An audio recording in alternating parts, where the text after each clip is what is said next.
అందరూ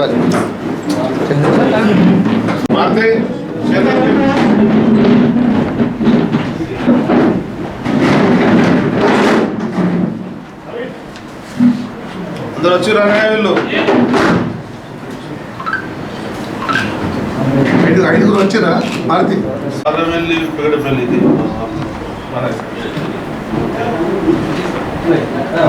మొదలే జగిత్యాల మండలు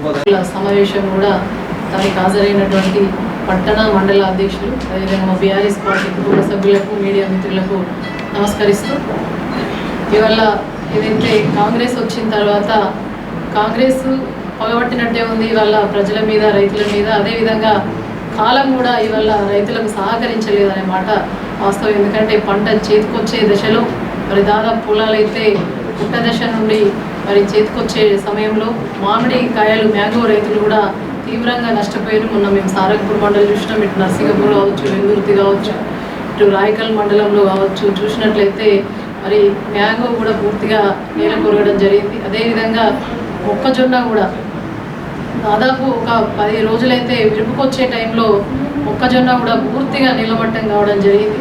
అదేవిధంగా నువ్వైతే పూర్తిగా కూడా ఇంకా గింజ కూడా కాకముందే పూర్తిగా కూడా అది మరి వడగళ్ళ వానకు నేల కొరగడం ఇవన్నీ చూస్తే ఎన్ని ఎకరాలలో ఏ పంట ఎంత నష్టమైంది అని చెప్పేసి మరి సంబంధిత అధికారులకు కూడా మేము ఫీల్డ్ మీదకి వెళ్ళినప్పుడు ఫోన్ చేయడం జరిగింది. ఇప్పటికైనా కూడా వాళ్ళు సర్వే చేసి మరి నష్టపోయినటువంటి ఆ రైతాంగాన్ని ఆదుకోవాలని చెప్పేసి కూడా డిమాండ్ చేయడం జరిగింది.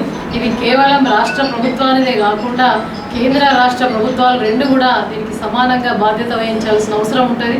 ఎందుకంటే కేంద్ర ప్రభుత్వం కూడా ఆనాటి నుండి ఈనాటి వరకు 10 సంవత్సరాల నుండి మొన్నటి వరకు ఇప్పుడు కూడా అధికారంలో ఉన్నది. మనం ఎప్పుడు కూడా ఈ కాంగ్రెస్ ప్రభుత్వం వచ్చింది వాస్తవమే, ఈ ఇచ్చిన హామీలను ఒక్కటి కూడా నిలబెట్టుకుంటలేదు. కాంగ్రెస్ వచ్చిన తర్వాతనే నీళ్ళకు కరువు వచ్చింది, రైతుకు కరువు వచ్చింది, యూరియాకు కరువు వచ్చింది, చెప్పినటువంటి హామీలు ఒక్కటి చక్కగా అమలు చేసింది. అదేవిధంగా తండ్రి స్థానంలో ఇలా కాంగ్రెస్ ప్రభుత్వం రాష్ట్రంలో ఉంటే మరి తల్లి స్థానంలో ఉన్నటువంటి బీజేపీ ప్రభుత్వం కూడా సమాన బాధ్యత ఉంటుంది. ఎందుకంటే రాష్ట్రాల్లో అన్నింటినీ కూడా ఒక తల్లి స్థానంలో సమానంగా చూడాల్సిన అవసరం ఉంటుంది. ఇవాళ ఏదైతే ఈ వర్షాలు వడగళ్ళ వానకు నష్టపోయినటువంటి రైతులకు ఫసల్ బీమా యోజన పథకం అని చెప్పేసి వీళ్ళు అమలు చేస్తానని చెప్పి చెప్తా ఉంటారు. కాకపోతే ఎక్కడ కూడా సక్రమంగా అమలు చేస్తే లేరు.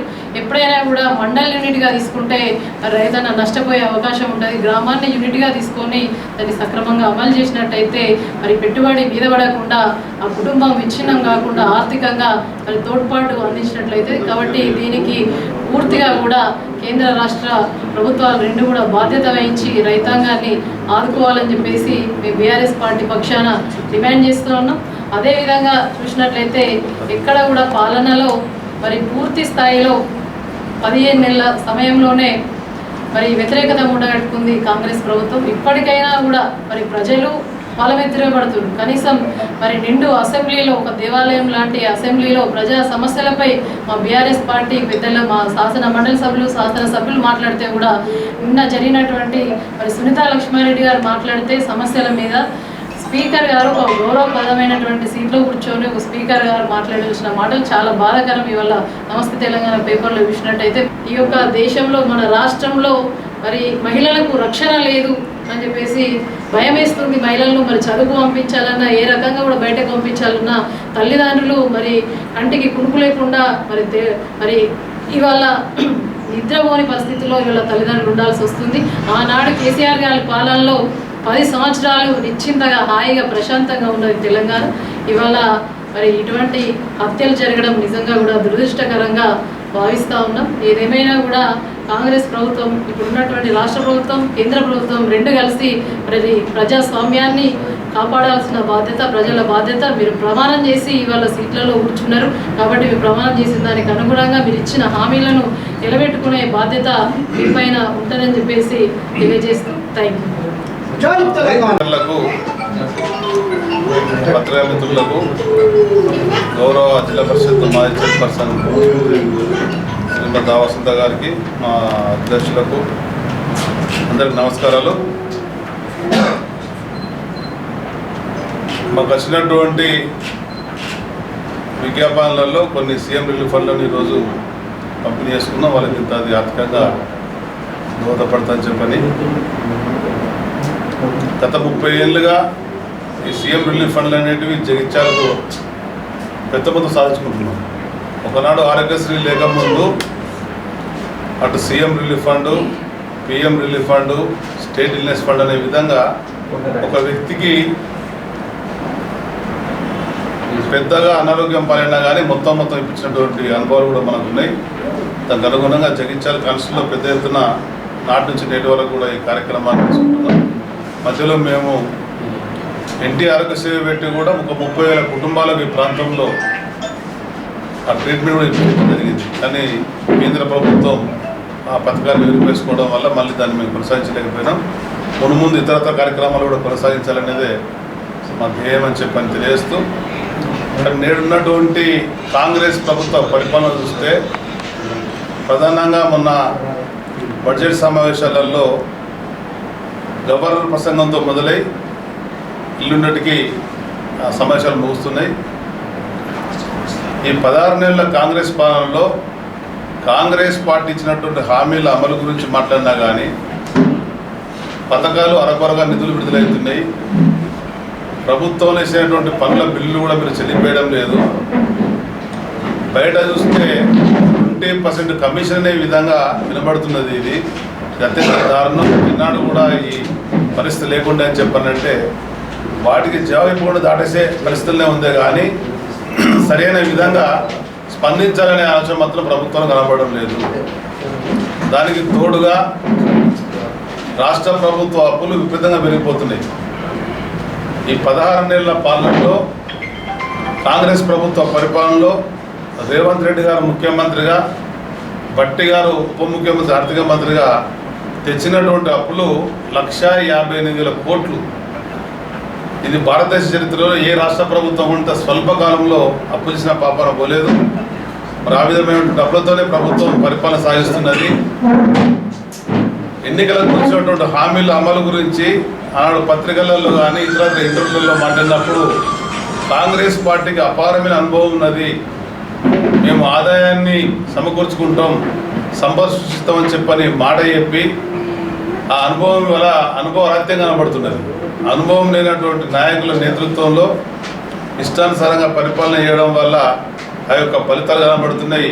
దాదాపు 70,000 కోట్లు ఆదాయం పడిపోయినట్టుగా ముఖ్యమంత్రి గారు ఇప్పుడు జరిగింది. అంటే ఇంతటి పరిస్థితి, ఘోరమైన పరిస్థితి ఏ రాష్ట్ర ప్రభుత్వాలు కూడా లేదని చెప్పని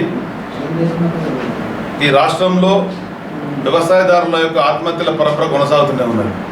చేనేతల ఆత్మహత్యలు దాదాపు 36 మంది ఆత్మహత్యలు పాల్పడ్డారు. 2 లక్షల రుణమాఫీ చేస్తానని చెప్పని కేవలం 25 లక్షల మందికి వేసినట్టుగానే చెప్తున్నారు. ఇంక 20 లక్షల మందికి ఆ యొక్క పథకాన్ని వర్తింపేసిన అవసరం ఉంది. దాదాపు 30-40% ఏ గ్రామంలో వెళ్ళినా కానీ మాకు రాలేదనే మాట చెప్తున్నారు. కానీ ప్రభుత్వం మాత్రం ఇక పూర్తిగా ఇచ్చేసినా మాత్రం అయిపోయిందనే విధంగా వాళ్ళు చేతులు పట్టే పరిస్థితి ఏర్పడ్డది.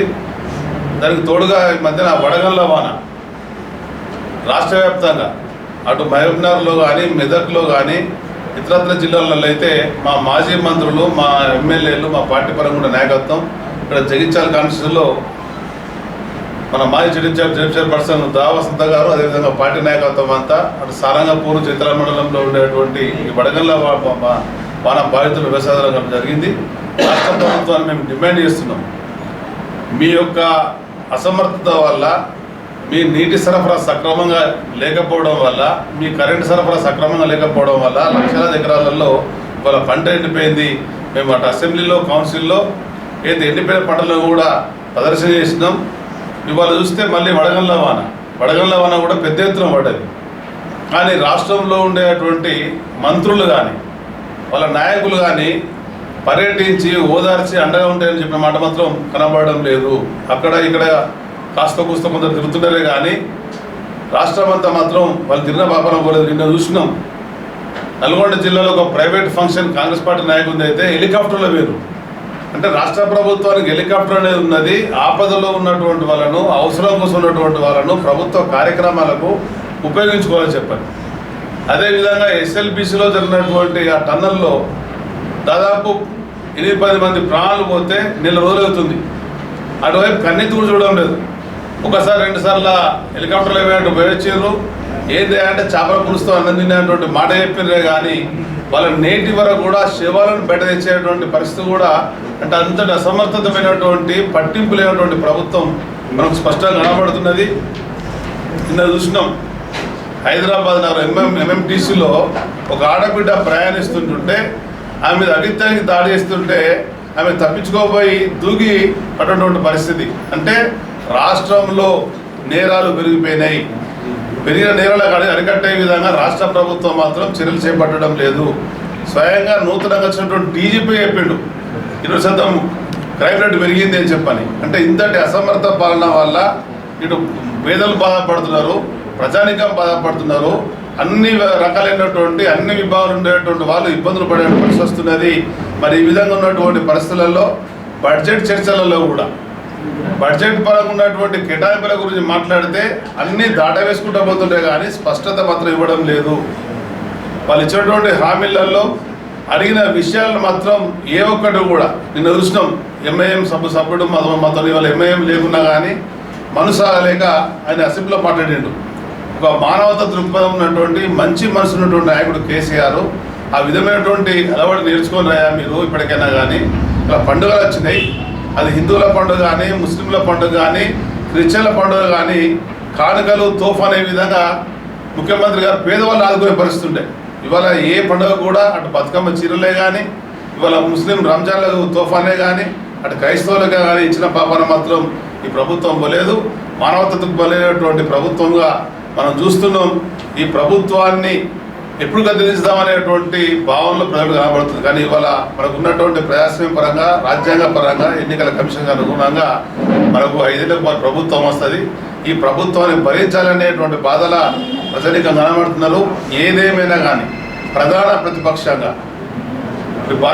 BRS పార్టీ, అటు భారతీయ జనతా పార్టీని కానీ, కాంగ్రెస్ పార్టీని కానీ ప్రజాక్షేత్రంలో ఎండగడతాం. పార్లమెంట్ జరిగినటువంటి ఎన్నికలలో 16 మంది సభ్యులను 8 మంది కాంగ్రెస్ వాళ్ళను 8 మంది BJP వాళ్ళని ఇస్తే కేంద్రానికి ఒక పైసా ఇచ్చిన పాపన పోవడం లేదు. అదే BRS పార్టీ ఉన్నప్పుడు కేంద్రం మీద పోరాడి సాధించుకునే అనుభవాలు ఉన్నాయి. కనుక జరిగినటువంటి వాటిని మేమన్నీ కూడా సమీక్షించుకుంటున్నాం. మా యొక్క శ్రేణులను అప్రమత్తం చేస్తున్నాం. 24 సంవత్సరాలు నిండినటువంటి BRS పార్టీగా 25 ఏళ్ళు అడుగుపెట్టబోయేటువంటి 27 ఏప్రిల్ రోజున భారీ బహిరంగ సభ కూడా ఏర్పాటు చేసి మా శ్రేణులన్నింటినీ కూడా కార్యక్షేత్రంలో ఉంచాలని చెప్పని, ప్రజాక్షేత్రంలో ఉంచి ప్రజల పక్షాన అటు కేంద్ర ప్రభుత్వం మీద, రాష్ట్ర ప్రభుత్వం మీద, ఈ ప్రభుత్వం ఇచ్చినటువంటి హామీల వైఫల్యాల మీద, ప్రజా సమస్యల పరిష్కారం కొరకు ముందుకోవాలని చెప్పనేటువంటి ధ్యేయంతో పెద్దలు కేసీఆర్ గారి నాయకత్వంలో ఆ కార్యక్రమానికి శ్రీకారం చుడుతున్నాం. దానికి అనుగుణంగా సోదరులు KTR గారు నిన్నాక మొన్న కరీంనగర్ వచ్చేసి ఉమ్మడి కరీంనగర్ జిల్లాలో ఉండేటువంటి వేలాది మంది క్రియాశీల కార్యకర్తలకు ఒక దిశాదశ నిర్దేశం చేసి ఆ భారీ బహిరంగ సభను మారుమూల గ్రామంలో ఉండేటువంటి చివరి సభ్యుని వరకు కూడా సమీకరించే విధంగా, తట్టి లేపే విధంగా, ఈ సమస్యలన్నీ కూడా ఏకరువు పెట్టే విధంగా పెద్దలు కేసీఆర్ గారి నాయకత్వంలో మళ్ళీ కార్యాచరణ ప్రణాళికతో ముందుకెళ్లాలని చెప్పని, సంస్థాగతంగా పార్టీని కూడా బలోపేతం చేసుకోవాలనే ఆలోచనతో ఈ కార్యక్రమాల శ్రీకారం చుట్టాం. మా జిల్లా పరిషత్ మాజీ చైర్మన్ గారు ఈ మధ్యన ఇటు కాన్స్టిట్యూన్సీలో వివిధ సమస్యల పట్ల, ప్రజా సమస్యల పట్ల, ప్రధానంగా వడగండ్ల వాళ్ళలో ఉన్నటువంటి రైతాంగాన్ని వారు స్వయంగా కలిసి రావడం జరిగింది. వారి అనుభవాలను వారు తెలియపరుస్తారు.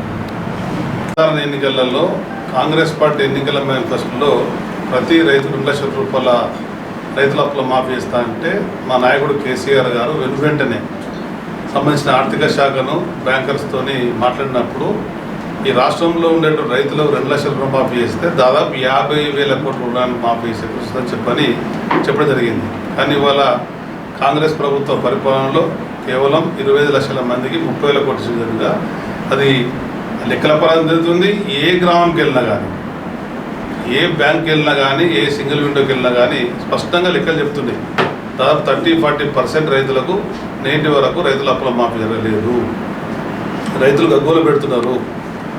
రాష్ట్ర ప్రభుత్వం నిధులు సమీకరించలేని పరిస్థితులలో దాన్ని ఏదో విధంగా దాటవేసే ప్రయత్నంతో ముందుకెళ్తుందే కానీ స్పష్టత మాత్రం ఇవ్వడం లేదు. అది అసంపూర్తి రైతు అప్లమాఫ్ అనేది స్పష్టంగా తెలియజేస్తుంది. సో కొంతమంది బీఆర్ఎస్ పార్టీ ఎమ్మెల్యేలు కాంగ్రెస్ పార్టీకి వెళ్ళారు కదా, సో సుప్రీంకోర్టు ఈరోజు తీర్పును ఇస్తుంది అనే ఒక అసభావాన్ని బీఆర్ఎస్ పార్టీ వ్యక్తం చేస్తుంది. సో దాన్ని ఎట్లా చూడొచ్చు? దాని బీఆర్ఎస్ పార్టీ నాయకులు మళ్ళీ ఏమన్నా వచ్చే అవకాశం ఉందా? ఆల్రెడీ పార్టీ మార్పిడి చేసినటువంటి వాళ్ళను చట్ట ప్రకారంగా చర్య తీసుకోవాలని చెప్పనేది బీఆర్ఎస్ పార్టీ కోర్టులో కేసు వేయడం జరిగింది. న్యాయస్థానాలు ఈ ఏదైతే పార్టీ మరటువంటి శాసనసభ్యులు అర్హత వేయాలనేదే మా పార్టీ ప్రధాన ధ్యేయం. తిరిగి తీసుకోవాలనేటువంటి ఆలోచన రాష్ట్ర పార్టీకి లేదు. అటువంటి ఆలోచనతో పార్టీ ముందుకెళ్ళదు. 10 మంది ఎమ్మెల్యేలు ఆల్రెడీ టచ్లో ఉన్నారు. అవన్నీ ఊహాగానాలు బయట చెప్పలే కానీ పార్టీ పరంగా మా నాయకులు స్పష్టం జరిగింది. బీఆర్ఎస్ పార్టీ ఎల్పీ సమావేశంలో బీఆర్ఎస్ స్టేట్ పార్టీలో ఎవరైనా మాట్లాడినా కానీ అటువంటి వాటికి అవకాశం ఇవ్వకండి. ఎట్టి పరిస్థితుల్లో వాళ్ళ మీద చట్ట ప్రకారంగా చర్య తీసుకోవాల్సిందే. పార్టీకి ప్రతి నాయకుడు కార్యకర్త సభ్యుడు ఉండవలసిందని చెప్పని ఎన్నికైనటువంటి ప్రజాప్రతినిధి మీద చట్టసభ ఎన్నికల మీద మరింత గుర్తున్న ప్రయత్నం చెప్పనేది మా నాయకుల యొక్క ఆలోచన. Thank you. జై తెలంగాణ.